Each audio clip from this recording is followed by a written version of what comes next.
សម្រាប់យើងទាំងអស់គ្នាភាគច្រើននៅពេលដែលនឹកដល់ keyboard ដំបូងគេអ្វីដែលមកក្នុងចិត្តមុនគេគឺប្រភេទ Office Keyboard Membrane មួយនេះព្រោះពីមុនវាមានវត្តមាននៅគ្រប់ទីកន្លែងហើយក៏ជាស្តង់ដារសម្រាប់អ្នកប្រើប្រាស់ទូទៅផងដែររហូតមកដល់ឥឡូវនេះការបង្ហាញខ្លួននៃ Mechanical Keyboard បានវាយលុកទីផ្សារយ៉ាងខ្លាំងវាត្រូវបានគេស្គាល់ថាមានភាពរហ័សលឿននិងផ្ដល់បទពិសោធន៍ល្អជាងប៉ុន្តែវាពិតជាអញ្ចឹងមែនអត់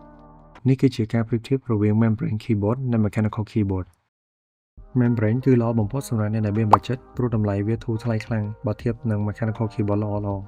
វាមានសំឡេងស្ងាត់និងទន់ពេលយើងវាយ typing ស័ក្តិសមសម្រាប់អ្នកដែលត្រូវធ្វើការយូរម៉ោងទោះជាយ៉ាងណាអារម្មណ៍ពេលចុចទៅគឺវា mushy ហើយវាមានភាពធន់តិចជាង Mechanical Keyboard ភាគច្រើន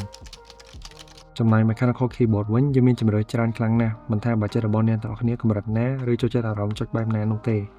អ្នកទាំងអស់គ្នាអាចផ្លាស់ប្ដូរនិងម៉ូដគ្រប់ផ្នែកទាំងអស់ដើម្បីទទួលបានសំឡេងនិងអារម្មណ៍ចុចដែលខ្លួនចង់បានវាមានល្បឿនលឿននិងឆ្លើយតបបានល្អជាង Membrane ដែលធ្វើឲ្យវាស័ក្តិសមបំផុតសម្រាប់លេងហ្គេមឬការងារប្រចាំថ្ងៃទូទៅហើយវាមានភាពធន់ជាងថែមទាំងងាយស្រួលជួសជុលទៀតផងនៅពេលដែលមានផ្នែកណាមួយខូចទោះបីជាវាអាចម៉ូដបានធន់និងមានសំឡេងពីរោះក៏ដោយប៉ុន្តែគុណសម្បត្តិទាំងអស់នេះក៏មកជាមួយតម្លៃដែលសមស្របផងដែរតម្លៃរបស់វាអាចចាប់ពី$20រហូតជាង$1000ប៉ុន្តែត្រូវចាំថាតម្លៃកាន់តែថ្លៃមិនមែនមានន័យថាវាល្អសម្រាប់អ្នកទាំងគ្នាទេចុងក្រោយអ្វីដែលសំខាន់បំផុតគឺចំណង់ចំណូលចិត្តរបស់អ្នកទាំងគ្នាទៅលើសំឡេងនិងអារម្មណ៍ចុចដូច្នេះសូមជ្រើសរើសអ្វីដែលធ្វើឲ្យអ្នកទាំងគ្នារីករាយបំផុតពេលប្រើប្រាស់វា